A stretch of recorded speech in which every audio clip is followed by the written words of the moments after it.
السلام عليكم ورحمة الله وبركاته. بسم الله الرحمن الرحيم. الحمد لله رب العالمين، والصلاة والسلام على سيدنا محمد وآله وصحبه أجمعين. أما بعد. ரசூலுல்லாஹி ஸல்லல்லாஹு அலைஹி வஸல்லம் அவர்களை பற்றிய தொடர் உரையின் 19வது பதிவு.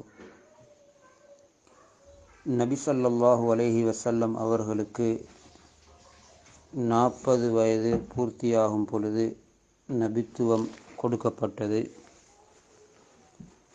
அதற்கு முன்னால் 3 வருடங்கள் அவர்கள் ஹிரா குகையிலே போய் தனிமையிலிருந்து வணக்க வழிபாடுகளில் ஈடுபட்டு கொண்டிருந்தார்கள். எப்பொழுதும் அதிகமாக அல்லாஹ்வுடைய குதரத்துகள், வல்லமைகள், சமூகத்துடைய நிலைகள் பற்றி எல்லாம் கவலைப்பட்டு கொண்டிருப்பார்கள். நபித்துவம் கொடுக்கப்படும் காலம் நெருங்கும் பொழுது ஹுப்பிப இலைஹில் ஹலா, அவர்களுக்கு கூடுதலாக தனிமையில் இருப்பதே மிகவும் விருப்பமாக இருந்தது என்பது போன்ற விடயங்களை நாம் முன்னால் பேசப்பட்ட பதிவிலிருந்து கேட்டிருப்போம். ரசூலுல்லாஹி ஸல்லல்லாஹு அலைஹி வஸல்லம் நுபுவத் கிடைப்பதற்கு 3 வருடங்களுக்கு முன்னாலிருந்து ஒவ்வொரு வருடமும் ஹிரா குகையிலே போய் இபாதத்திலே ஈடுபட்டார்கள் என்பது சரியான கருத்தின்படி ஒவ்வொரு வருடமும் ரமலான் மாதத்தில் மட்டுமே ஹிராவில் தனித்திருந்துவிட்டு ஷவ்வால் முதல் பிறையின் காலையில் வெளியேறி வீட்டுக்கு வருவார்கள் என்றும் குறிப்பிடப்பட்டிருக்கிறது. இப்படி 3 ஆண்டுகள் ஹிரா குகையில் ரமலானுடைய மாதத்தில் போய் இபாதத்திலே இருப்பார்கள். 3வது வருடம் ரமலானில்தான் அவர்களுக்கு நுபுவத்து வழங்கப்பட்டது. புகாரி முஸ்லிமுடைய அறிவிப்பின் படிக்கு நபி ஸல்லல்லாஹு அலைஹி வஸல்லம் அவர்கள் ஹிராவில் தங்கி ரமலானை நிறைவு செய்துவிட்டு வீடு திரும்பிக் கொண்டிருக்கும் போது 2வது வஹி அருளப்பட்டது. அதாவது முதலாவது அவர்களுக்கு ஹிராவிலே இருக்கும் பொழுது ஜிப்ராயில் அலைஹிஸ்ஸலாம் சலாம் சொல்லி கொண்டு வந்தார்கள். ஓதுவீராக என்று 3 தடவைகள் சொன்னதன் பின்னால் இக்ரா பிஸ்மி ரப்பிக்கல் லதீ ஹலக் ஹலக்கல் இன்சான மின் அலக் என்ற அந்த ஆரம்ப 5 வசனங்களும் அவர்களுக்கு வஹியாக வழங்கப்பட்டது. அந்த கட்டத்தில் அவர்களுக்கு ஏற்பட்ட ஒரு வகையான நடுக்கமும் அச்சமும் பயமும் நடுங்கியவர்களாக வீட்டுக்கு வந்து ஹதரத் ஹதீஜாவிடம் ஜம்மிலூனி என்னை போர்வையினால் இறுக்கமாக போத்திவிடுங்கள் என்று சொன்ன அந்த ஆரம்ப கட்டம் முன்னால் பேசப்பட்டது. அதற்கு பின்னால் அவர்களுக்கு தொடர்ந்து சில நாட்கள் வஹி வரவில்லை. எத்தனை நாட்கள் வரவில்லை என்பதில் கருத்து வேறுபாடுகள் இருக்கிறது. சில உலமாக்களுடைய கருத்தின்படி நபி ஸல்லல்லாஹு அலைஹி வஸல்லம் அவர்களுக்கு வஹி வராமல் இருந்த காலம் 10 நாட்கள் மட்டுமே.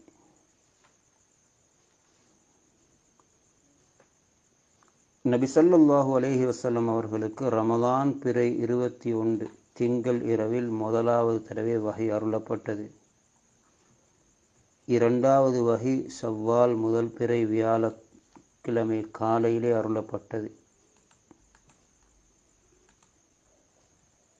இந்த கருத்தின்படி 10 நாட்கள் அவர்களுக்கு வஹி வரவில்லை. ரமலானுடைய கடைசி 10 இத்திகாஃப் இருந்து ஷவ்வால் முதல் பிறை பெருநாளாக இருப்பதற்கு இருக்கக்கூடிய அந்த விடயத்திற்கும் இதற்கும் ஒரு வகையான ஒரு தொடர்பு இருக்கிறது என்றும் சில உலமாக்கள் குறிப்பிட்டிருக்கிறார்கள். முதல் தடவை வஹி வந்து அப்படியே நின்று விட்டது, தொடர்ந்து வராமல் இருக்கிறது. நபி ஸல்லல்லாஹு அலைஹி வஸல்லம் அவர்கள் இந்த காலத்தில் மிகவும் திடுக்கமும் கவலையும் நிறைந்தவர்களாக காணப்பட்டார்கள். இது விடயமாக சஹீஹுல் புகாரிலே வரக்கூடிய ரிவாயத், இரண்டாவது தடவை வஹி வருவதற்கு சிறிது காலம் தாமதமானது. அதனால் நபி ஸல்லல்லாஹு அலைஹி வஸல்லம் அவர்கள் மிகவும் கவலை அடைந்தார்கள்.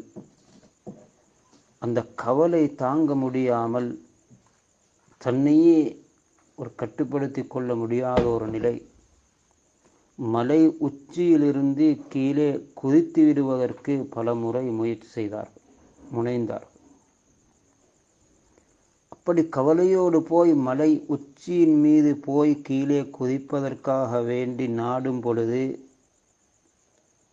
அவர்களுக்கு முன்னால் ஜிப்ரீல் அலைஹிஸ்ஸலாம் அவர்கள் தோன்றி, முஹம்மதே, நீங்கள் உண்மையாகவே அல்லாஹ்வின் தூதர் தான் என்று கூறுவார்கள். இதை கேட்டதும் நபி ஸல்லல்லாஹு அலைஹி வஸல்லம் அவர்களின் அந்த பதட்டம் தணிந்து மனம் அமைதி அடைந்து திரும்பி வருவார்கள். இப்படி பல தடவைகள் செய்வதற்கு முற்பட்ட பொழுதெல்லாம் ஜிப்ரீல் அலைஹிஸ்ஸலாம் அந்த நேரத்தில் அந்த இடத்துக்கு முன்னால் வந்து, உண்மையில் நீங்கள் அல்லாஹ்வின் தூதர் தான் என்று சொல்லுவார்கள். மனம் சாந்தி பெற்று திரும்பி வருவார்கள். இப்படி பல தடவைகள் நடந்தது. இது ஆரம்பத்தில் முதல் தடவை வந்ததன் பின்னால் இரண்டாவது தடவை எந்த செய்தியும் வராமல் அப்படியே விடுபட்ட பொழுது ஏற்பட்ட நிலை. ஏன் இப்படி தொடர்ந்து சில நாட்கள் வஹி வராமல் இருந்தது என்பதற்கு ஹாஃபிஸ் இப்னு ஹஜர் அஸ்கலானி ரஹிமஹுல்லா கூறுகிறார்கள், நபி ஸல்லல்லாஹு அலைஹி வஸல்லம் அவர்களுக்கு அச்சம் நீங்கி வஹியின் மீது ஆர்வம் ஏற்படுவதற்காகவே வஹியின் வருகையில் தாமதம் ஏற்பட்டது. அப்படி அவர்களுக்கு ஆரம்பத்தில் ஏற்பட்ட அந்த பயமும் அச்சமும் நீங்கி இப்பொழுது அவர்கள் வஹி வர வேண்டுமே என்ற ஆவலோடு எதிர்பார்க்கிறார்கள். அல்லாஹு தஆலா இரண்டாவது முறையாக வஹியை இறக்கி வைக்கிறான்.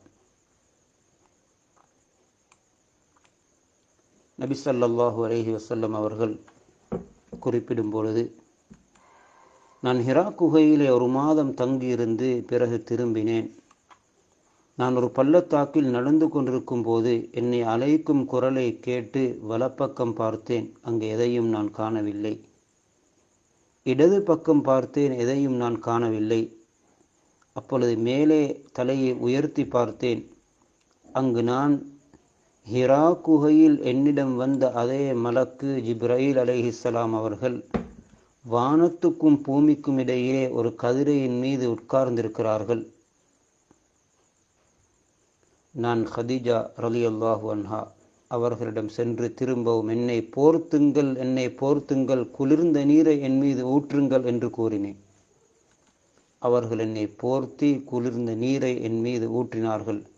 அப்பொழுது எனக்கு இந்த வசனங்கள் அருளப்பட்டன. அதாவது சூரா முத்தஸிருடைய ஆரம்ப வசனம்.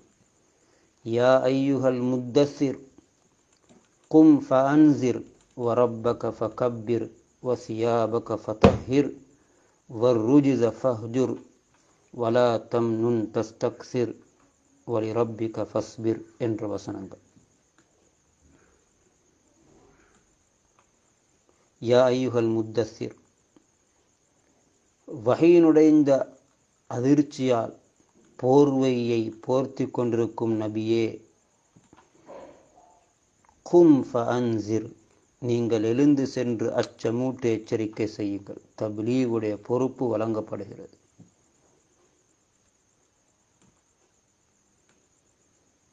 நீங்கள் உங்களுக்கு வழங்கப்பட்டிருக்கக்கூடிய இந்த தூதுத்துவத்தை மக்களுக்கு எத்தி வையுங்கள். அச்சமூட்டி எச்சரிக்கை செய்யுங்கள். ஏற்றுக்கொண்டால் வெற்றி, ஏற்றுக்கொள்ளாவிட்டால் தண்டனை. ரப்பக ஃபகப்பிர்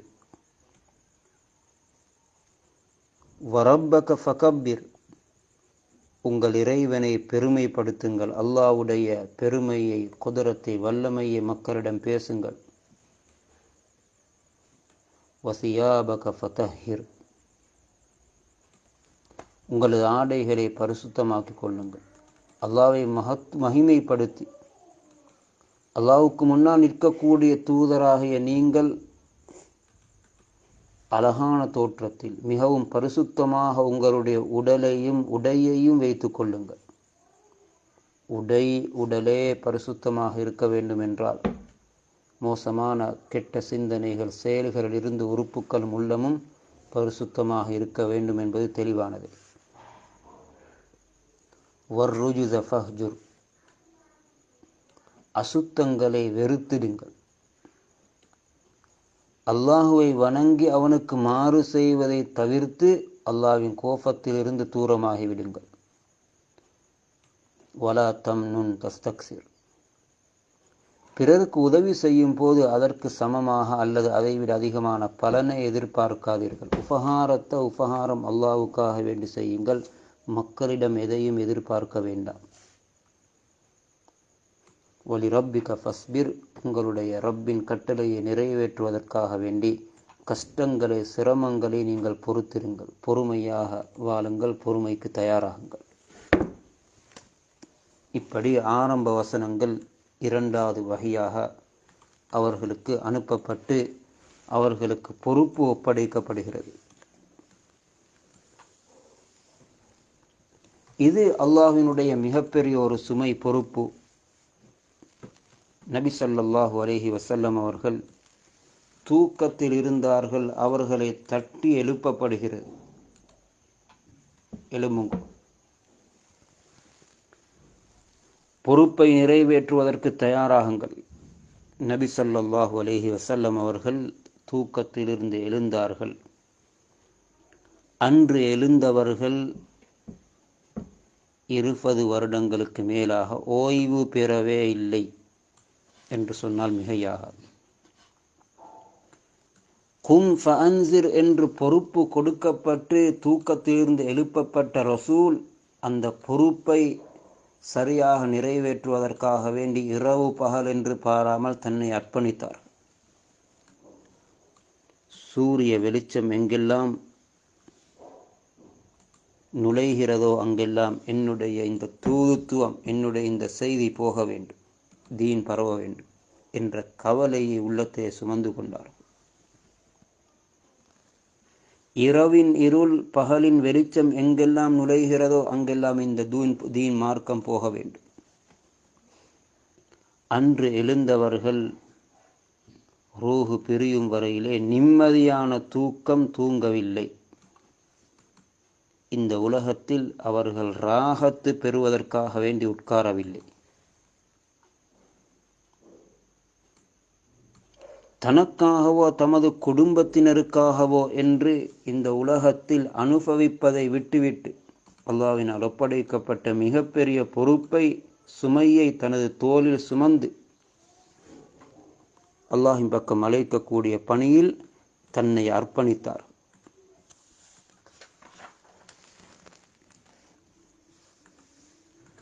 அதனால் தான் வஃபாத்தாகக்கூடிய நேரத்தில், மரண தருவாயில் இருக்கும் பொழுது ஹஜரத் ஃபாத்திமா ரலியல்லாஹு அன்ஹா தன்னுடைய தந்தையின் நிலையை பார்த்துவிட்டு, என்னுடைய தந்தைக்கு என்ன வருத்தம், என்ன நோய், என்ன கஷ்டம் தொடர்ந்து இப்படி இருக்கிறதே என்று கவலையோடு சொல்லும் பொழுது நபி ஸல்லல்லாஹு அலைஹி வஸல்லம் சொன்னார்கள், லா கர்ப அலா அபீக பஅதல் யௌம், இதற்கு பின்னால், இன்றைய நாளைக்கு பின்னால் உங்களுடைய தந்தையாருக்கு எந்த சிரமமும் கஷ்டமும் கிடையாது. எதை சொன்னார்கள் என்றால், அன்று கும் ஃபஅன்சிர் என்று எழுப்பி பொறுப்பு ஒப்படைக்கப்பட்டதிலிருந்து நிம்மதியான தூக்கம் தூங்கவில்லை. நிம்மதியாக உட்கார்ந்து அனுபவிக்கும் நோக்கத்தில் சாப்பிடவில்லை. எப்பொழுதும் இதே தீனுடைய கவலையை சுமந்தவர்களாக அலைந்து கொண்டே இருந்தார்கள் இரவு பகலாக. இதற்கு பின்னால், வஃபாத்துக்கு பின்னால் நிம்மதியாக தூங்குவது என்பது கபரில் இதற்கு பின்னால் தான் என்ற அந்த விடயத்தை தான் அங்கே சைக்கிணையாக சொன்னார்கள்.